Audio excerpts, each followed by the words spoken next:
Yeah, who's this? Ron Stallworth here. This is Walter, returning your call. From the organization? The organization. That's right. We appreciate your interest. What's your story?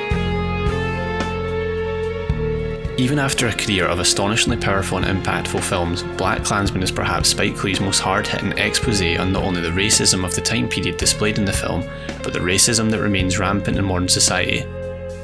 Based on the book Blackkklansman, Race, Hate and the Undercover Investigation of a Lifetime, written by Ron Stallworth, Spike Lee, almost 30 years on from Do the Right Thing, once again tells a gripping and viciously entertaining story, while in turn pushing viewers to see the world differently.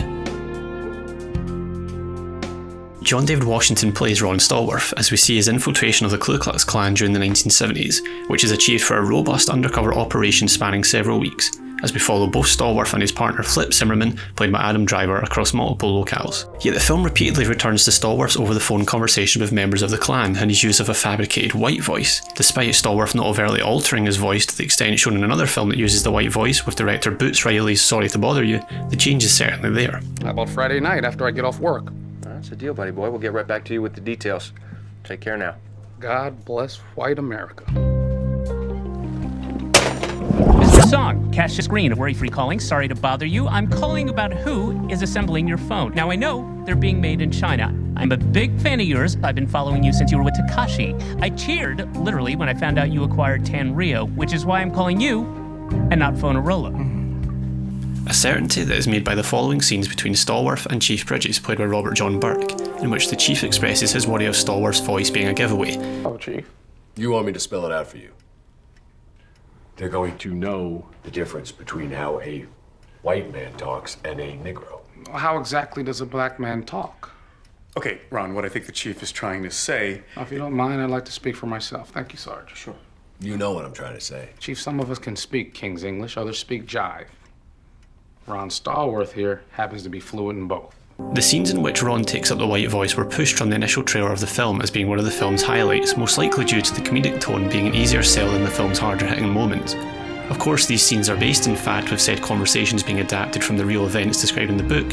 However, they serve another purpose within Spike Lee's film, to display Stallworth taking the power of his voice back.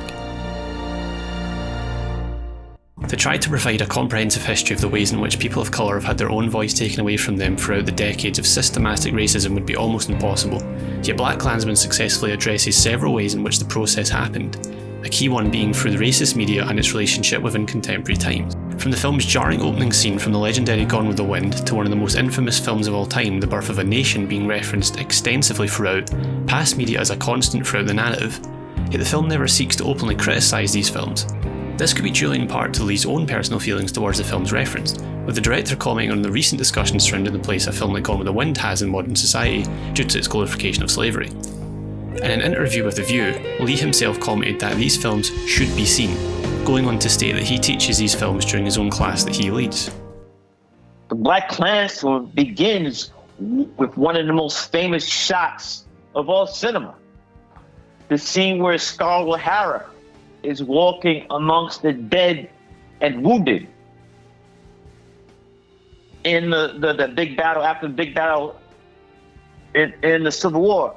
I think that should be seen. I think that one of the most racist films ever, D. W. Griffin's Birth of a Nation, should be seen. The way in which Blackkklansman tackles the idea of the black voice being lost over time is something that Lee previously tackled in one of his most ferocious features to date with 2000's Bamboozled, a film in which a present-day TV studio decides to bring back the minstrel shows, except in this instance they cast black actors in blackface rather than the original shows which opted for white actors with blackface. While Bamboozled may express the idea of the voice being taken back from the oppressors in a far more aggressive way, Blackkklansman shows that with Stallworth's ability to adapt his voice based on the person he is speaking to, he has learned to find the weaknesses in people like Duke's fragile racist identity, an identity that is suggested to have been constructed by media. An extensive scene displaying the Klan watching The Birth of a Nation as they cheer and applaud the lies that fuel their own deep, yet completely unwarranted hatred is edited in parallel with a scene in which Harry Belafonte details the horrific lynching of Jesse Washington in 1916. The contrast between the absolutely genuine horror that the black community has experienced against the fabricated oppression that Duke and his peers have constructed by using the birth of a nation to merely intensify this false narrative enhances the way in which Lee has employed an authentic voice in Harry Belafonte within the film to highlight the ignorance of the Klan and those with racist beliefs as a whole. Yet as Lee suggests, the films akin to The Birth of a Nation need to be seen. Society must understand how media has historically taken away voices from people of colour, often done in a bid to mock them. To simply wipe the slate clean and pretend that these pieces of media do not exist would suggest that the oppression displayed within the media never existed to begin with, as if the power was never taken away. By the time the film reaches the concluding moments, Stallworth fully expresses his ability to take back the power of his voice, as his over-the-phone conversation with Klan leader David Duke ends with Stallworth finally giving the game away. By reciting every racist remark that would be common vernacular for Duke, he shows the sheer ignorance of the leader, as well as allowing Stallworth to take the power away from these words, while leaving David Duke, quite literally, speechless.